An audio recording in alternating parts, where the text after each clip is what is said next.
Bueno, ahora vamos a empezar hablando de tétanos. Vamos a ver si llegamos a hablar de botulismo también. Si hablo media hora de cada uno, llegamos bien, así que vamos a ver si ya metemos estas dos.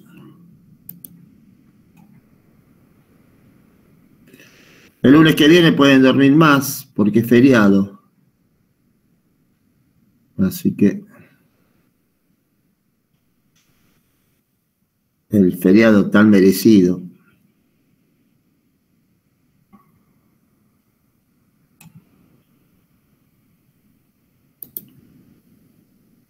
Buenísimo. Viene bien un feriado. Sí, ¿no? Y bueno, de vez en cuando. Estamos bien de feriado entre todos. No nos podemos quejar demasiado. Seguro.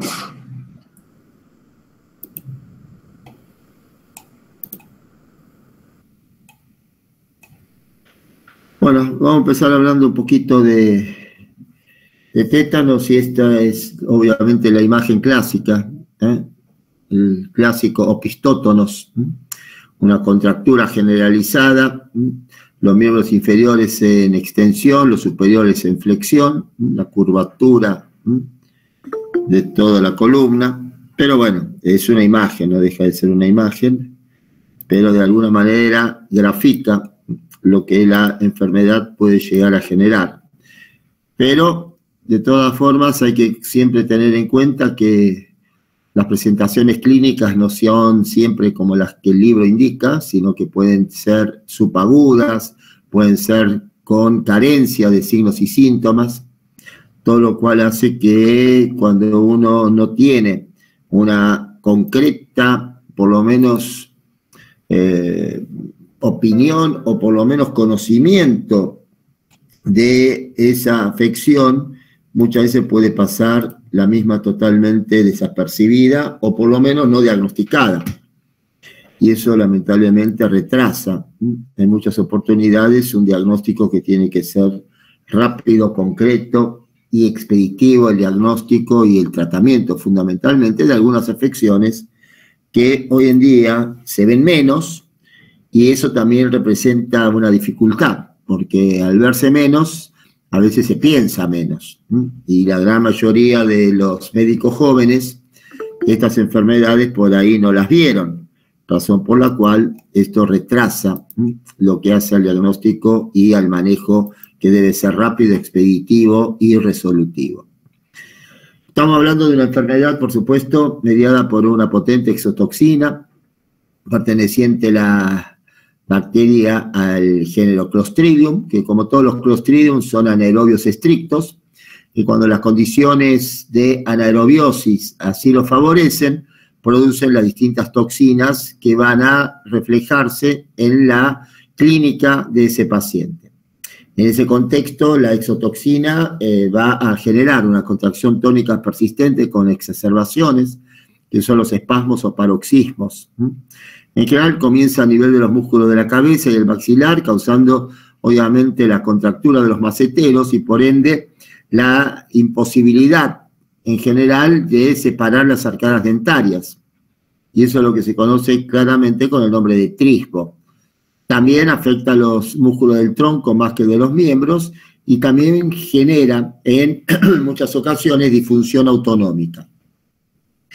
Por supuesto, de distribución mundial, por supuesto, los mayores, de alguna manera, individuos predispuestos son aquellos no vacunados o que tienen vacunación incompleta, y en el mundo se producen realmente miles de casos en forma anual, incluido una forma clínica que yo he visto algunos casos, pero que hace tiempo no se ve en Argentina, por suerte, que es el tétanos neonatal. ¿El tema cuál es? El tema es que en la medida que el individuo va envejeciendo y no se van dando las dosis de refuerzo que cada 10 años se deben aplicar, esa inmunidad se va, de alguna manera, va disminuyendo. Y esto es lo que justamente determina que tengamos muchos casos, o la mayoría de los casos, en edades justamente de tercera edad. Y esto lo podemos relacionar también con lo que comentamos cuando hablamos de vacunas, en el sentido de que la cantidad de personas mayores de 50, 60 años que tienen la cobertura con la doble de bacteriana mínimamente, realmente aún en la ciudad de Buenos Aires no llega a un 50%. Eso lo vimos justamente en uno de los gráficos que les comenté. Entonces, incluso en Estados Unidos, solo un 50% de los mayores de 60 tienen niveles protectores. Y esto es lo que justamente explica que la mayoría de los casos y de la mortalidad se asocia justamente con este grupo de edad. En los países en vía de desarrollo esto se agrava aún más con la presencia del tétanos neonatal. Y justamente en muchos lugares las coberturas no son las adecuadas. Así que esto de alguna forma es importante que uno lo conozca, que lo sepa. Estamos hablando de este bacilo entonces gram positivo, anaerobio, esporulado, que es ubicuo, que se encuentra en todas partes, que vamos a tener entonces cualquier herida y no las consideradas específicamente como tetanígenas, las potencialmente, las que facilitan el ingreso entonces de este Clostridium y que cuando se dan las condiciones de anaerobiosis, por lo tanto produce la toxina, la espora resistente al medio ambiente y en forma indefinida. Esto es otra de las características, queda con esa viabilidad que solamente la facilita, por lo tanto, la posibilidad de encontrar un medio anaerobio. Las esporas son destruidas por antisépticos, también en autoclave, y cuando tienen las condiciones de anaerobiosis, este bacilo, por lo tanto, reproduce y libera dos toxinas. Una es una hemolicina, que es la tetanolicina, y la otra que es la responsable del cuadro clínico, que es la tetanoespasmina. Por supuesto que son toxinas igual que la botulínica de alta capacidad patogénica, que tiene una cantidad de propiedades entonces bioquímicas, no las vamos a, obviamente, por lo menos mencionar demasiado, no nos vamos a meter mucho en el terreno bioquímico, pero sí, es importante que lo que genera es justamente la activación sobre las interneuronas GABAérgicas y glicinérgicas, y esto lleva justamente a la activación de las neuronas motoras, produciendo las contracturas entonces generalizadas y simultáneas, tanto de la musculatura agonista como del antagonista. Todo esto genera, entonces, que esta inhibición, que es irreversible, requiere de la síntesis de nuevas estructuras sinápticas para que de esa manera el paciente se vaya recuperando. Por otro lado, también actúa sobre lo que hace a todo lo que es el sistema activador reticular ascendente. Por eso en todo lo que es clostridiano, y en el tétanos en particular, el paciente está lúcido, y esto es una de las características. Pero por otro lado, también se produce un fracaso de la inhibición de la liberación de catecolaminas suprarrenales, es decir, hay una liberación brutal de catecolaminas, y esto genera, obviamente, una tormenta disautonómica, lo cual produce incluso hipertensión, taquicardia. Al paciente, lógicamente, hay que cardioprotegerlo en ese contexto. Entonces, uno va a encontrar que tenemos condiciones de anaerobiosis con la disminución del potencial óxido-reducción, necrosis, cuerpo extraño que facilitan todo esto. La espora germina en esas condiciones, produce particularmente la tetanoespasmina. La misma por transporte axonal retrógrado inhibe las interneuronas glicinérgicas, que son las células de Renshaw, de la médula espinal, y las GABAérgicas descendentes del tronco, lo cual genera falta de inhibición de las motoneuronas alfa. Esto lleva a las contracturas, entonces, simultáneas de los músculos agonistas y antagonistas con los espasmos tetánicos, que es justamente lo que caracteriza. Por otro lado, la acción sobre el asta intermedio lateral de la médula espinal y la inhibición de la liberación de las catecolaminas suprarrenales, de alguna forma, es la que desencadena la tormenta disautonómica. Por lo ende tenemos un tétano generalizado, que es el más frecuente, el localizado, que es cercano al sitio de la lesión, que a veces se puede generalizar, que no siempre tiene trismo. El cefálico, cuando hay lesión local con afección de pares craneales. el de Rose, que es la contractura de una hemicara y parálisis facial en la opuesta, el de Worms, es decir, distintas formas clínicas. Lo importante es pensar en esta afección. Por otro lado, uno también tiene que pensar que en personas en general de tercera edad que tienen una, digamos, una inmunización parcial, lo que podemos llegar a encontrarnos es justamente que ese individuo de tercera edad llegue a la consulta traído por su hijo, por su nieto, con contractura de los músculos de toda la cintura escapular, escalenos, trapecios, y no duerma. Característico obviamente del cuadro, pero claro, personas de tercera edad también por ahí no duermen tanto. Y lo que se hace a veces erróneamente al no interpretar el cuadro es aumentar la dosis de algún hipnótico, de algún ansiolítico, etcétera, cuando en realidad estamos en presencia de una presentación subaguda justamente de esta afección. El periodo de incubación es el tiempo entre la producción de la herida y la aparición del primer signo, que cuando aparece suele ser el trismo. Recuerden que el trismo es la imposibilidad de separar las arcadas dentarias. Un periodo de generalización, que es el lapso transcurrido entre la aparición del trismo y la aparición de la contractura generalizada. En este contexto puede ser inaparente, postrauma, posquirúrgico, posparto, por acciones intravenosas, inyecciones intramusculares, quemaduras, y la mortalidad sigue siendo extremadamente importante. Se calcula en una mortalidad cercana al 40-50%, y esto aún en épocas de alta tecnología de terapias intensivas sigue siendo altamente preocupante. Clínicamente es la presencia del trismo que cuando aparece está dada por la contractura de los músculos maceteros. La aparición es en general irreductible, muy difícil de vencer. La fase sardónica es la parte de abajo de la cara ríe, la parte de arriba llora, por la contractura tónica de los músculos de la mímica, raquialgias, contracturas tónicas musculares, paroxismos, disfagia, dificultad respiratoria, la disfunción autonómica, puede haber hiper o hipotensión, taquicardia, retención urinaria, hiperactividad simpática, ausencia de fiebre, esto es otra de las características. En lo clostridiano habitualmente hay ausencia de fiebre por un lado y no hay alteración habitual de la conciencia por el otro.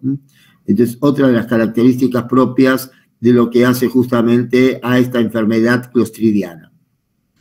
Cuando el periodo de incubación es mayor a 10 días, en general el tiempo de finalización suele ser de 3-4 días, no hay paroxismos, estamos en presencia de ese tétano subagudo que les mencioné previamente, con esa contractura de los músculos de todo lo que es la cintura escapular. El agudo ya tiene un periodo de incubación más corto, puede haber paroxismo, puede haber obviamente contracturas generalizadas, y el sobreagudo con un periodo de incubación mucho menor va a ser el que espontáneamente va a tener ese individuo, por lo tanto, distintos accesos de tipo paroxístico, que justamente es lo que va a caracterizar a la afección. El trismo justamente tiene esa característica con las facies. Fíjense, esa contractura, esa parte de abajo de la cara que parece que estuviera sonriendo, y la parte de arriba a veces con lagrimeo, contracturas clónicas a nivel de todo lo que es raquialgia, por lo tanto dolor, esas contracturas sí son dolorosas, paroxismos importantes, puerta de entrada, cuerpos extraños, a veces posinyectables. Espérenme un segundito que voy a ver si les puedo llegar a mostrar unos espasmos en un video que tengo por acá. Espérenme un segundo. Vamos a ver si cabe la posibilidad.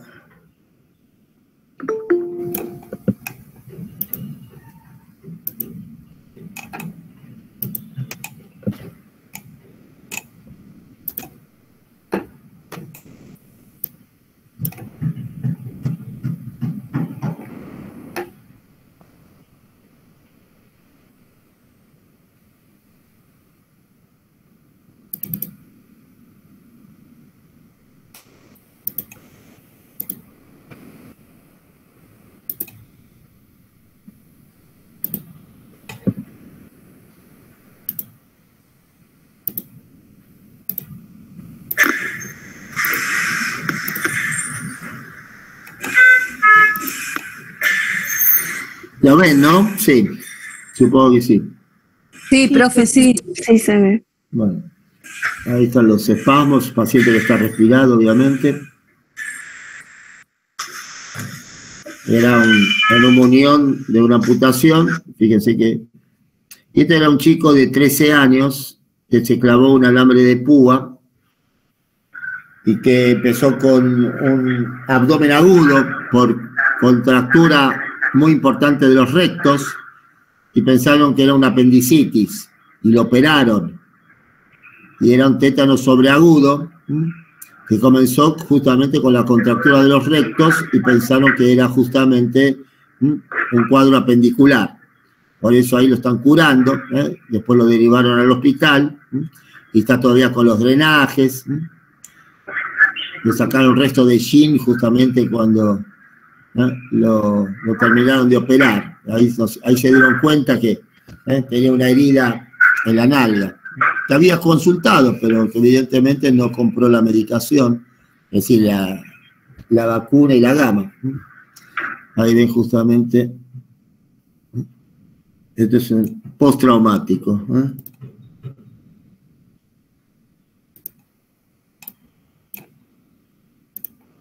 Ahí lo ven nuevamente.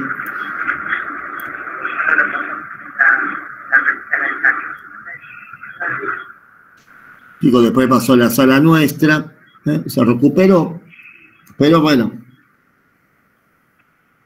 la madre no había vacunado a ninguno de los chicos, y fíjense que un chico grande, 13 años, era realmente excelente con textura física, pero bueno, eso no le evitó lamentablemente enfermar cuando tuvo una herida traumática. Pero bueno, el aprendizaje de esto es el hecho de haberle diagnosticado un abdomen agudo, cuando en realidad era un tétanos.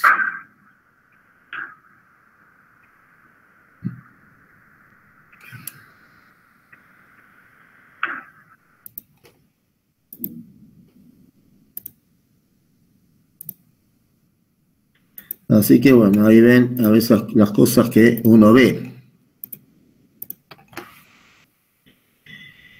Bueno, el diagnóstico es totalmente clínico, no requiere de ningún estudio específico de laboratorio. A lo sumo puede haber una CPK muy alta, producto justamente del proceso inflamatorio muscular en función justamente de las contracturas, ¿no? Entonces, ¿en qué nos basamos? En el trismo, en la contractura tónica, en paroxismos, la ausencia de fibra y paciente lúcido. Diagnóstico diferencial, bueno, focos supurativos locales, intoxicación con bloqueantes dopaminérgicos, como los peridol, yo lo he visto, con neurolépticos, el espasmo de torsión, produce una contractura del esternocleidomastoide, un pseudotrismo, hay rigidez extrapiramidal, tortícolis, que es una de las características justamente. Bueno, meningocefalitis tiene fiebre, tiene sensorio alterado, la rabia lo mismo, hipocalcemia, signo de Schwostek y Trousseau, la mano de partero, crisis histéricas, intoxicación con estricnina, bueno, esto es obviamente toxicológico puro, muy agudo, por supuesto, abdomen agudo, como vimos en este chico, y el síndrome de la persona rígida con anticuerpos antineurona GABAérgicos, en general no hay trismo y desaparece durante el sueño. El tratamiento se basa en la indicación inmediata de la gamma-globulina. El tétanos, igual que la difteria, no dejan inmunidad porque la cantidad de toxina necesaria para inmunizar es muy superior a la requerida para justamente enfermar. Es decir, con mucha cantidad de toxina, muy poca, el individuo enferma. Eso no le alcanza para generar respuesta inmunológica. Antibiótico-terapia, en general se basa esto en metronidazol, y el tratamiento de la puerta de entrada. Sintomáticamente, hasta 20 ampollas de diazepam, el coctelítico y bloqueantes neuromusculares, sea succinilcolina o pancuronia. Hay que asegurar la vía aérea, tratamiento, por supuesto, de la gama, la vacuna, recuerden, porque la enfermedad no deja inmunidad, metronidazol es lo que se da habitualmente, antes se daba penicilina, el desbridamiento, relajación muscular, y esto es, por supuesto, terapia intensiva. La gamma-globulina disminuye la duración y gravedad de la enfermedad, y lo importante es la rápida derivación del paciente a centros especializados. Lo que más en general hemos tenido en el hospital son los casos agudos y sobreagudos. Y entonces, dentro de las benzodiazepinas es de elección el diazepam, se dan dosis muy altas, en general, hasta 20, 30 ampollas en infusión continua, eventualmente el midazolam y el coctelítico, morfina, prometacina, clorpromacina y los bloqueantes neuromusculares. También se indica como bloqueante neuromuscular presináptico el sulfato de magnesio, que incluso bloquea la liberación de catecolaminas en nervios y médula adrenal, el vasodilatador, y también ayuda a disminuir un poco la dosis justamente de benzodiazepinas. El manejo de la disautonomía, pseudoanalgesia, la betalol, manejo justamente por eso de terapia, cardioprotección, y ahí tenemos, por supuesto, el protocolo que se maneja en terapia intensiva, pero lo importante y lo necesario es primero evitar que esto se presente. ¿Cómo se evita esto? Primariamente con la prevención. Entonces nadie debe dejar de indicar la profilaxis antitetánica y no perder oportunidades.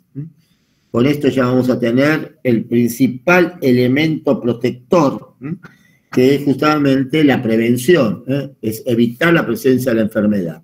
Y en segunda instancia, la necesidad, por supuesto, de un diagnóstico clínico que sea, por lo tanto, un diagnóstico rápido y una derivación rápida a centros, entonces, de referencia o por lo menos de terapia intensiva.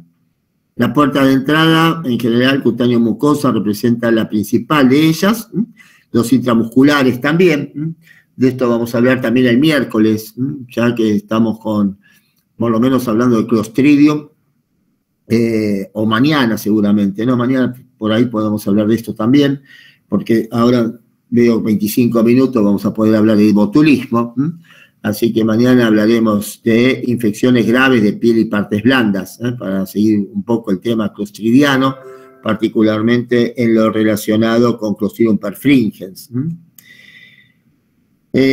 Así que bueno, con esto, por supuesto, el tema es que un paciente con tétanos puede estar internado en una terapia varias semanas o meses, y con todo lo que esto significa.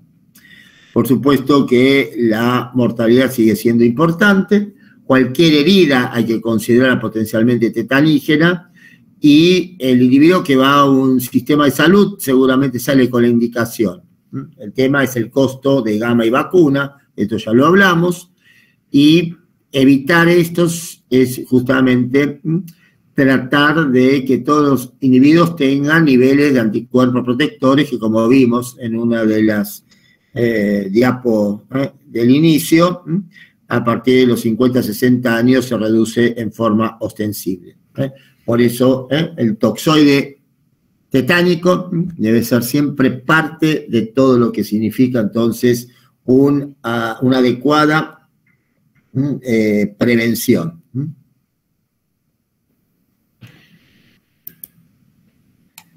Por otro lado, ya que nos da el tiempo, vamos a hablar de otra que es justamente al revés.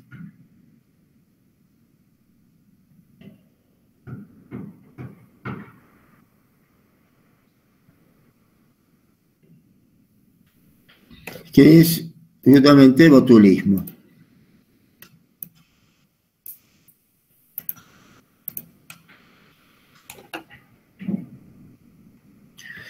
En este contexto, estamos hablando de una enfermedad producida por también una neurotoxina de potencia letal, una de las más potentes de la naturaleza. Por supuesto que Clostridium botulinum se encuentra también ampliamente distribuido a nivel natural, y a partir de las condiciones de anaerobiosis va a producir entonces esta potente neurotoxina. Hay distintos tipos de neurotoxinas. Lo real es que tenemos distintas formas clínicas también de presentación de la enfermedad. tenemos el botulismo alimentario, el botulismo del lactante, el botulismo iatrogénico, el botulismo de las heridas, el potencial uso de arma bioterrorista, de la toxina. Pero claro, en nuestro medio la forma más común presente en la actualidad es el botulismo del lactante, que está asociada particularmente a la miel, pero también a chiquitos que pueden estar en algún jardín donde puede haber esporas de Clostridium botulinum, llevárselo a la boca y localmente producir, cuando las condiciones de anaerobiosis que lo favorecen en el intestino, la toxina. Donde se producen los brotes es el relacionado con el botulismo, obviamente, alimentario. Los alimentos que contienen, entonces, este Clostridium, tienen que ser alimentos que están en condiciones de poca presencia de oxígeno, con un pH habitualmente de características alcalinas, con una temperatura que puede oscilar.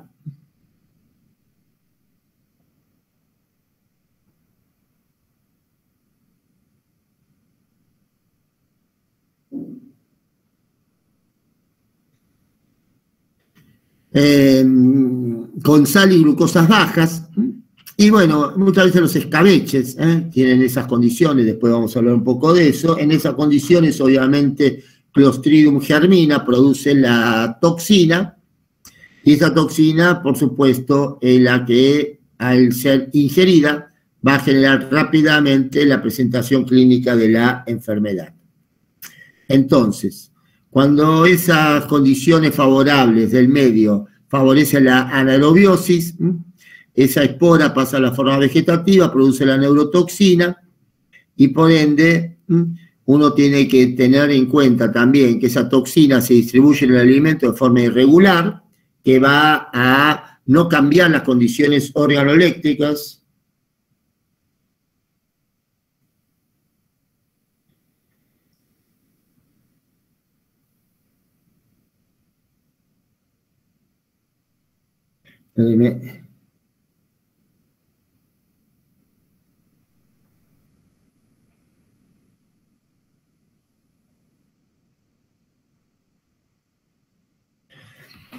Entonces, no cambia las condiciones organolépticas,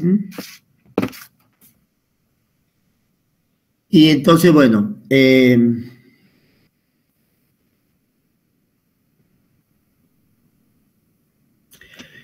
esto hace que nosotros hemos visto por ahí individuos que comieron gran cantidad del alimento contaminado y por ahí enfermaron no demasiado gravemente, y otros comieron muy poco y tuvieron una enfermedad mucho más severa. Entonces, esto es importante tenerlo en cuenta. Una vez que se absorbe en el intestino delgado por vía sanguínea y linfática, llega a los receptores nerviosos, se produce una unión irreversible a las terminales de las fibras colinérgicas y de la unión neuromuscular, y esto determina la parálisis. Y por otro lado, también lo que hace es tener un efecto de tipo atropínico, y esto también es importante tenerlo en cuenta. El paciente está con midriasis, está con la parálisis, está con sequedad de mucosas. Las formas clínicas que antes les comenté, el alimentario con la toxina preformada, que es la que genera los brotes epidémicos, más que nada conservas, caseras, escabeche, como dije antes. El lactante por la germinación de las esporas en el intestino. ¿Por qué se da esto? Y porque el chiquito recibe miel, esa miel puede estar obviamente con presencia de esporas.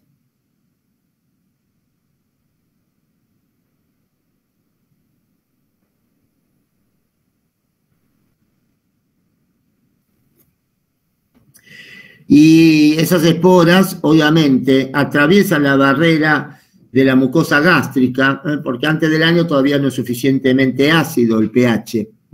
Y entonces, claro, puede llegar a ubicarse, localizarse en el intestino delgado distal, y ahí localmente empezar a producir la toxina, que genera obviamente también la parálisis como parte entonces de ese cuadro clínico. El de la herida, por la contaminación de heridas con esporas. El indeterminado es similar al del lactante, se ve en adultos en general con intervenciones gastrointestinales previas, iatrogénico por uso terapéutico estético de la toxina en sobredosis, y también se pensó en el uso bioterrorista, e incluso hubo accidentes de inhalación de cocaína que estaba contaminada.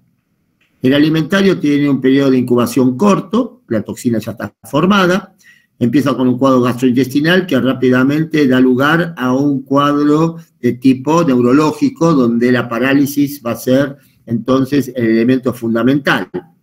El lactante no sabemos cuánto tiempo hace que ese chiquito ingirió la espora, y la ferida se calcula aproximadamente 10 días. Lo importante es tener la sospecha clínica de un paciente o varios, que incluso si viene con síntomas similares, bueno, uno ya piensa en una fuente común. El problema de cualquier brote epidémico, ¿cuál es? El diagnóstico del primer caso. Cuando ya vienen varios con sintomatología parecida, ya uno de alguna manera acerca bastante esa posibilidad entonces diagnóstica. A ese cuadro digestivo rápidamente se pasa al cuadro neurológico. Lo primero que suele aparecer es una diplopía por afectación del sexto par, y de ese momento ya un descenso simétrico cefalocaudal con aparición de paresias y las parálisis. No hay fiebre, sensorio también que está libre, recuerden, esto es todo bien clostridiano, sin alteraciones de la sensibilidad. Más del 50% puede tener manifestaciones gastrointestinales, y el resto en general inicia con el cuadro neurológico, con la parálisis descendente simétrica, con afectación de los pares craneales.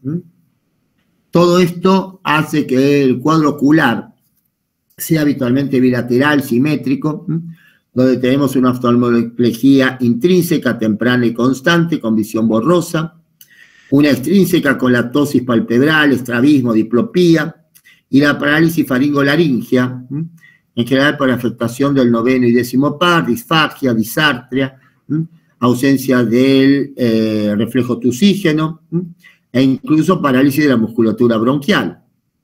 También alteraciones secretorias, parálisis respiratorias, parálisis muscular proximal y también autonómica. Puede haber constipación, retención urinaria. Un paciente requiere a veces de varias semanas de terapia intensiva. A un paciente lúcido y afebril, entonces con visión borrosa, con un antecedente de alguna ingesta horas antes y rápida progresión desde el punto de vista cefalocaudal bilateral, simétrico, terapia.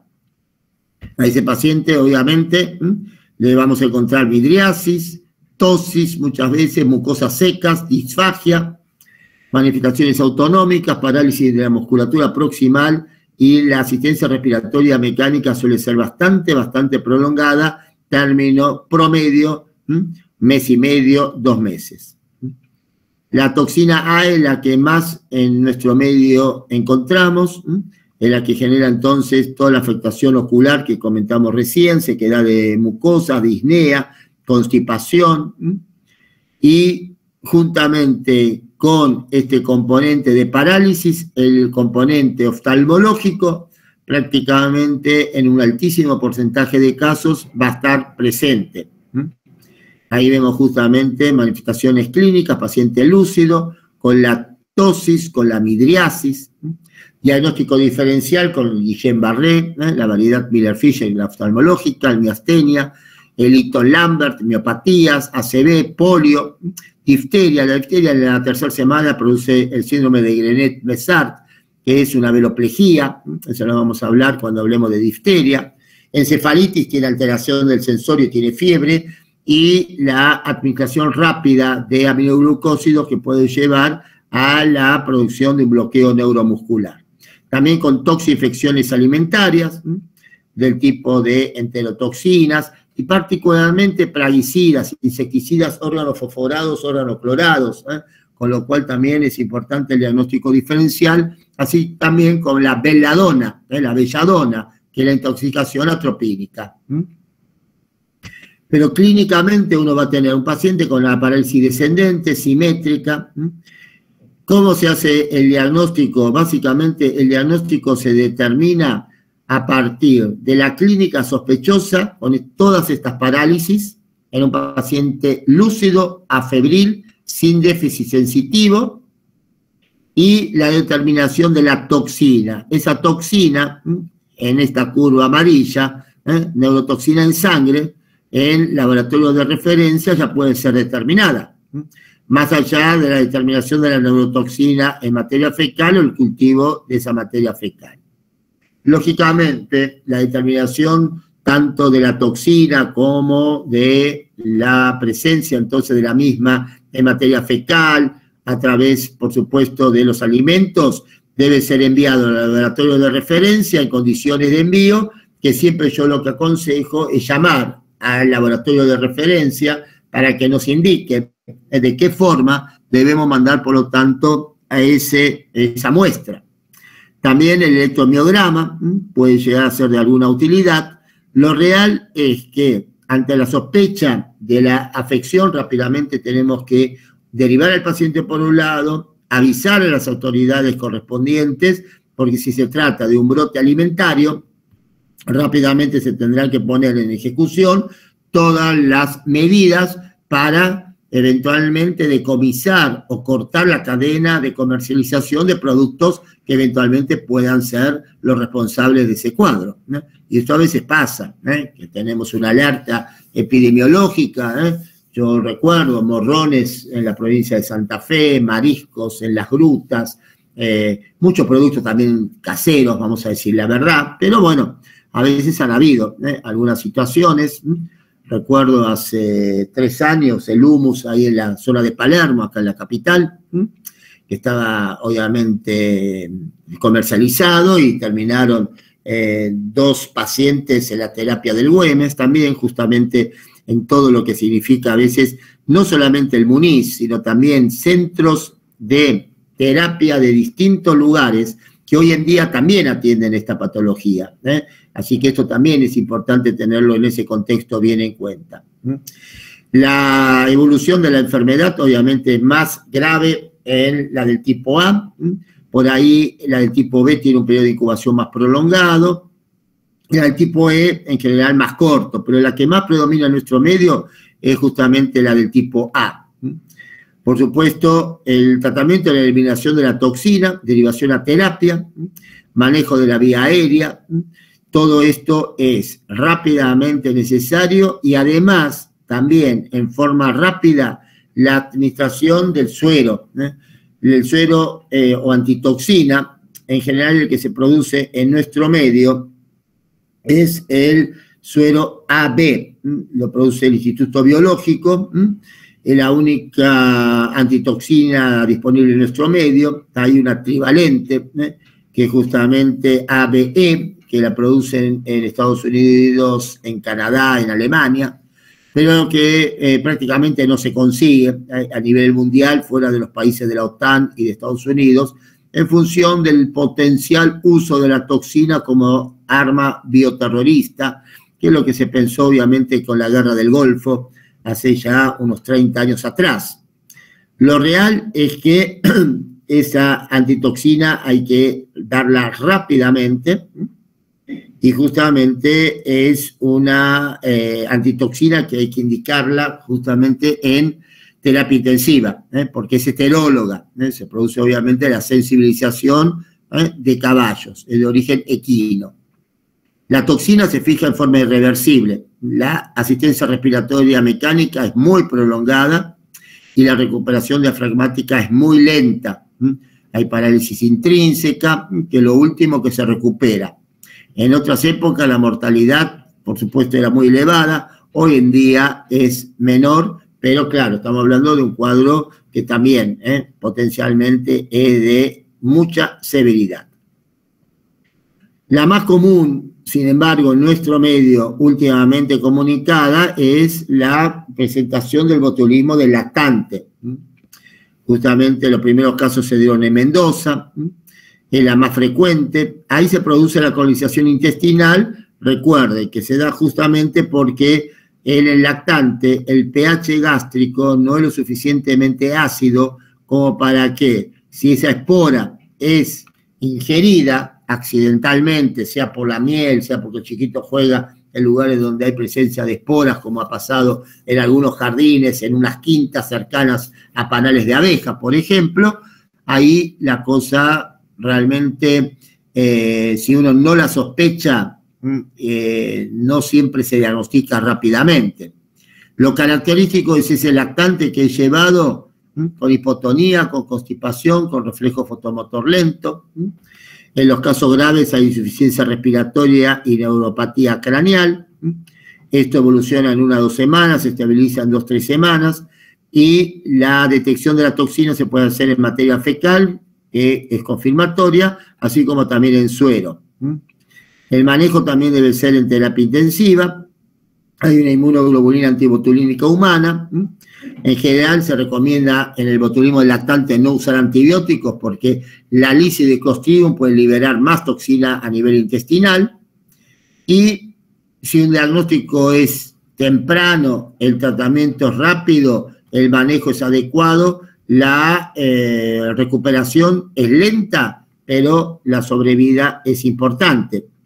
La que se administra en nuestro medio, la antitoxina botulínica equina, entonces, ya que el Baby Vic, que es obviamente botulínica humana, de uso en países centrales, no la tenemos disponible en nuestro medio. La del lactante está asociada justamente a una sobreinfección de las heridas por Clostridium. Hay fiebre, leucocitosis. También han habido casos de botulismos en adictos. El periodo de incubación suele ser aproximadamente 10 días y algunos de los casos que hemos tenido en nuestro medio se relacionaron justamente con heridas punzantes, con fracturas, con cirugías, pero también acá tenemos una puerta de entrada en muchos casos que facilita que si ese Clostridium presente en cualquier lugar contamina esa herida, puede generar por ende una manifestación clínica habitualmente local. El indeterminado del adulto es similar al del lactante. También hay otras especies, además de botulinum, Barati, Butyricum. En general, a través de una cirugía gastrointestinal o enfermedad inflamatoria intestinal, acloridia o uso previo de antibióticos, se facilita este botulismo indeterminado, pero que es muy poco frecuente. Las indicaciones terapéuticas de la toxina botulínica incluyen distonías, espasticidad, discinesias, justamente trastorno de hiperactividad muscular, más allá de lo estético. Afecta justamente la aplicación de esta toxina botulínica a las motoneuronas alfa al bloquear sus terminales nerviosas en la unión neuromuscular, y eso produce una relajación muscular localizada y bien controlada. Lo que puede generar es dolor, ardor, tosis. Hay botulismos iatrogénicos, y también hubo algún caso en el cual, por supuesto, por uso ilegal, hubo pacientes que recibieron realmente dosis muy, muy superiores a las dosis requeridas.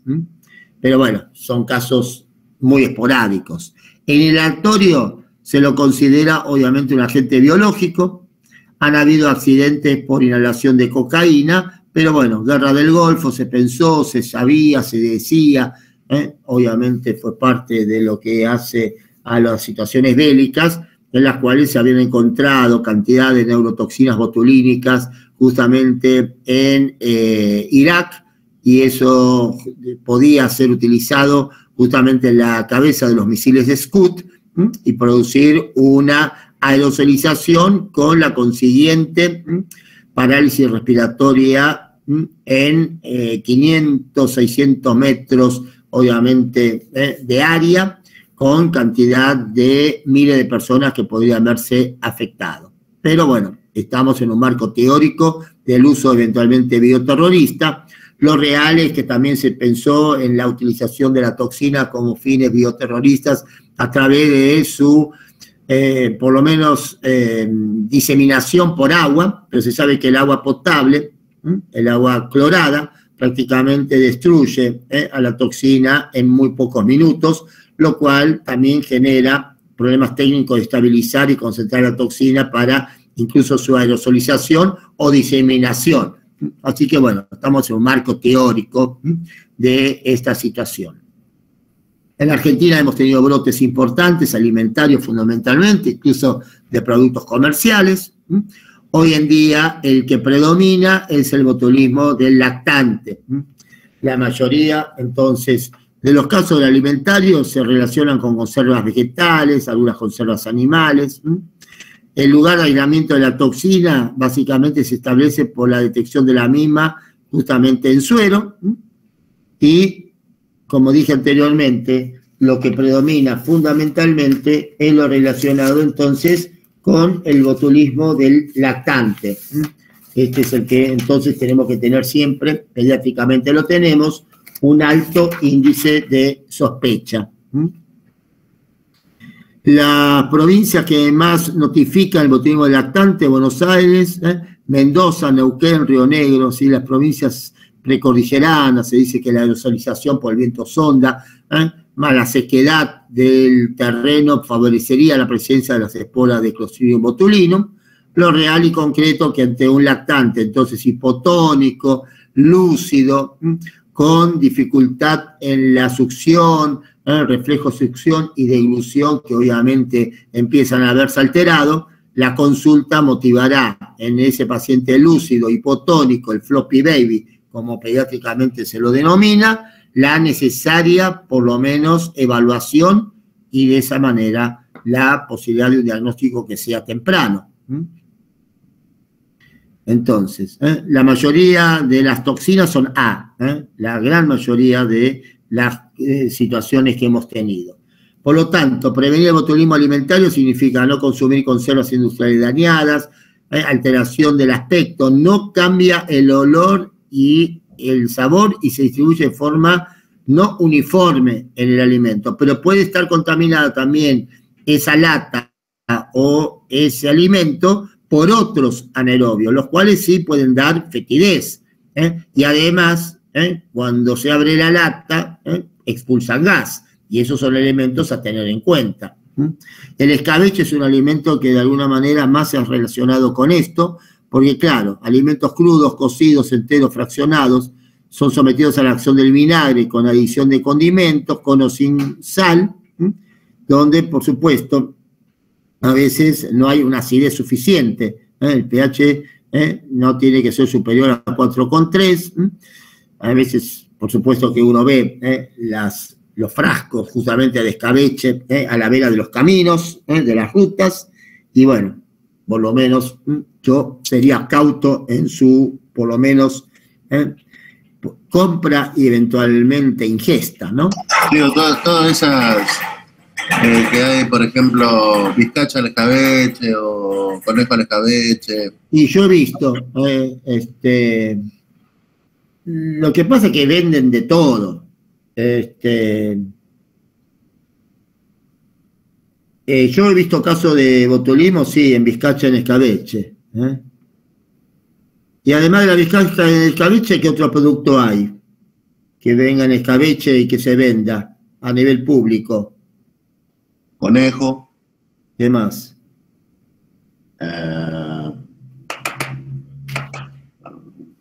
Las berenjenas. Sí.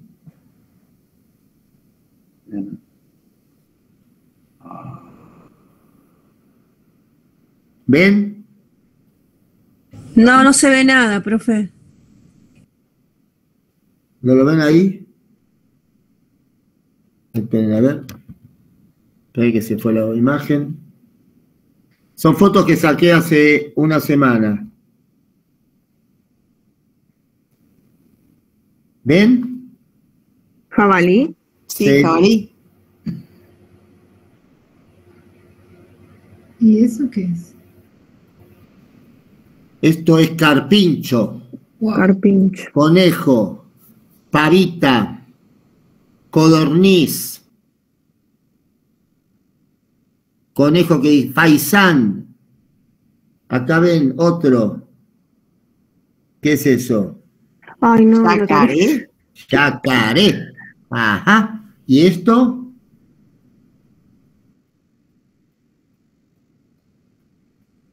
No, búfalo. Búfalo. Pero eso debe ser importado porque búfalo acá no hay, ¿o no? No, y qué sé yo, lo venden como búfalo, parece un toro disfrazado, ciervo. Bueno, esto no lo sé, vendieron sí todo hay en una búfalo. casa de artículos regionales donde yo estuve, cuando les estaba dando las clases. Chivito, bueno.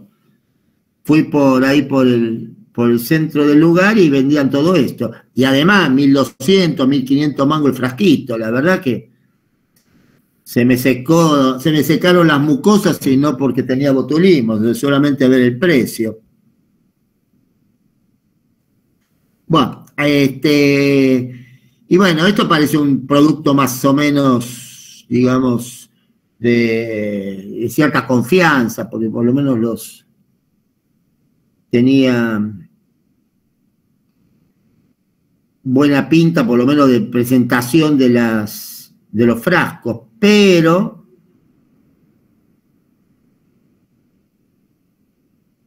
fíjense ustedes, esperen que les voy a mostrar, hubo una alerta hace poco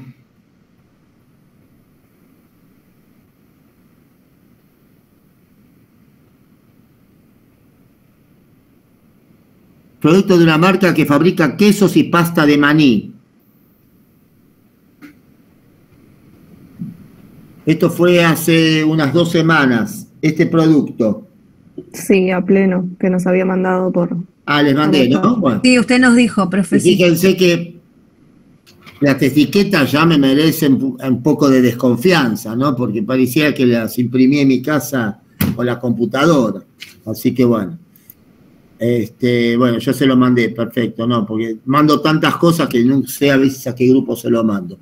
Pero bueno, lo real es que la toxina es termolábil. Baño María, 30 minutos, ¡puc! Al diablo. El tema es que las esporas son resistentes al calor.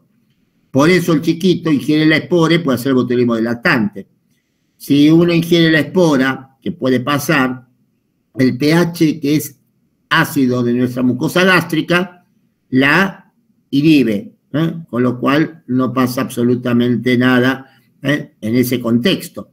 Ahora, sí, uso de medios de alcalinizantes, intervenciones gástricas o gastrointestinales puede favorecer, lógicamente, esto. Por ende, no hay que las conservas no hay que consumirlas, hay cambio de color desagradable, turbiedad, sabor anormal, pérdida de la acidez normal, tapa hinchada, expulsión de gas al abrir los recipientes. Entonces, alto índice de sospecha, tétanos con contracturas, botulismo con parálisis. Y, por supuesto, todo lo que hace el botulismo del lactante. La que predomina, entonces, la toxina A, es la que produce más complicaciones a veces a nivel oftalmológico y es la que justamente, de alguna manera, en los estudios después se va a, por lo menos, determinar a nivel de estudio. Bueno, ahí ya metimos entonces tétanos y botulismo.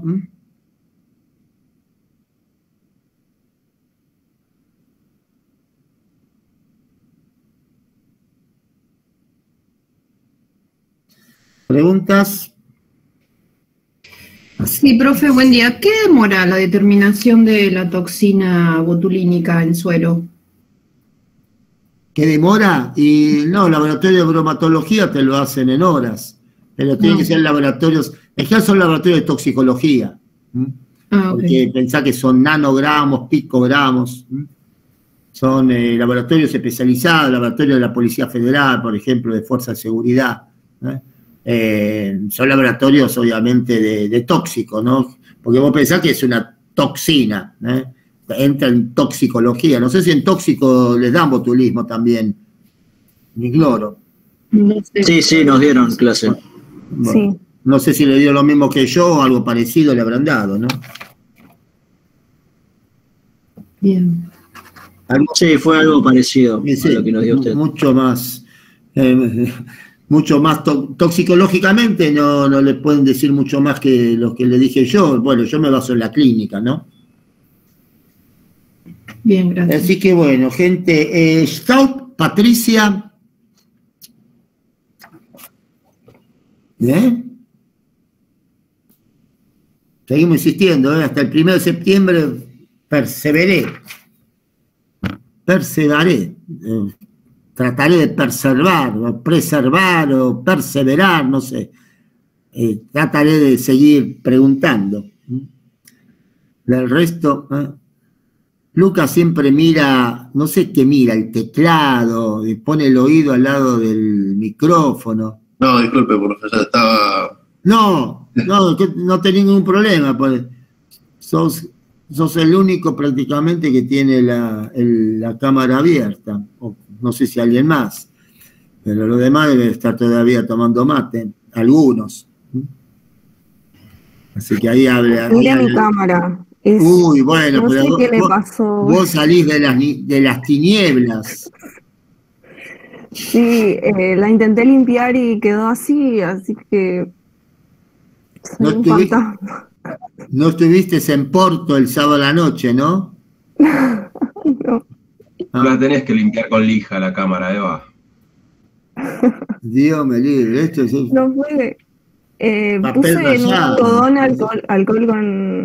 alcohol al 70 y le pasé, quedó así. No sé si se empañó por dentro. No, el alcohol quema ciertos tipos de plástico. Así que sí, igual 70% no es muy concentrado. Pero alcohol no se usa. Sí, no, alcohol tenés que usar alguno de limpiadores de pantallas. Claro, de los de anteojos, viste que son... Doctor, te quería preguntar, ¿dónde viste estos escabeches? ¿En qué parte de Argentina? Esto en Santiago del Estero lo vendían. Ah, no era aquel de Ana, porque yo vengo manejando de Brasil. Veo millones de bichos. Una vez paré y tomé nota de nombre por nombre de bichos que hacían escabeche. Sí. Era como 20 y pico. Y vos venís por Brasil, de Brasil, por Ruta 14 hay una cantidad de lugares que hacen, que venden productos regionales. Hay por la Ruta 14, por Entre Ríos. Claro. Yo tendría mis recaudos, además a la vera del camino. No, yo ni probé porque me parece muy raro. Parece rico, no digo que no, ojo, yo prefiero, no sé, en todo caso, el conejo al vino blanco, sí, hacerlo asado, hacerlo a la olla, me parece que el calor mata todo, ¿no? Plato caro ese. Plato caro, digo. Y bueno, pero más caro es el caviar, que no se, ni se ve. O las angulas. Hay un restaurante acá en Beruti y Juncal, no, Beruti y Anchorena, o Beruti, sí, no sé si es Anchorena o Ecuador, Beruti y Ecuador, que vende, bueno, que comercializa muchos pescados, y había unas angulas españolas que ni quiero saber, debe estar como $50 el plato, qué sé yo, bueno, ya ni sabemos. En Oviedo. Exactamente, sí, no doy marcas comerciales. No doy marcas comerciales. Sí. Claro. No, yo te digo el genérico, ¿viste? Claro. Doc, escúcheme, mañana pedí permiso para ir al hospital. ¿Puedo ir? No sé si me toca. Sí, mañana mañana está Verónica sola, así que, no, perdón, está Nancy sola. Así que 5 o 6 pueden ir tranquilamente. Sí, igual bueno. Sí. Así que hoy también, vayan que están las dos, así que vayan los que quieran ir, no hay ningún problema, porque para ver hay para ver bastante. Siempre hay cosas bien, que vean la realidad, por lo menos que nos toca de cerca, ¿no? Así que bueno, gente, vayan al Hospital Center. Mañana infecciones de piel y partes blandas, que es otro capítulo importante, por lo menos más quirúrgico que infectológico, pero que hay que tenerlo en cuenta. Y el miércoles, después veo que les doy. Así que, y jueves, viernes pienso darles exantemáticas, 2 días seguidos, jueves y viernes. Así que seguimos para Frenchy, como dirían algunos vecinos nuestros o que están acá presentes, ¿no? No sé, tratemos de no ir demasiado rápido de frente, porque El precipicio también está a 200 metros y no está bien señalizado últimamente. Así que bueno, Evangelina, lamentablemente te debo decir que no hace, anda cambiando la lente, anda buscando alguna solución porque Sí, va a estar medio difícil, diría alguno. very difficult. Exactamente. Así que bueno, cualquier novedad que haya le voy a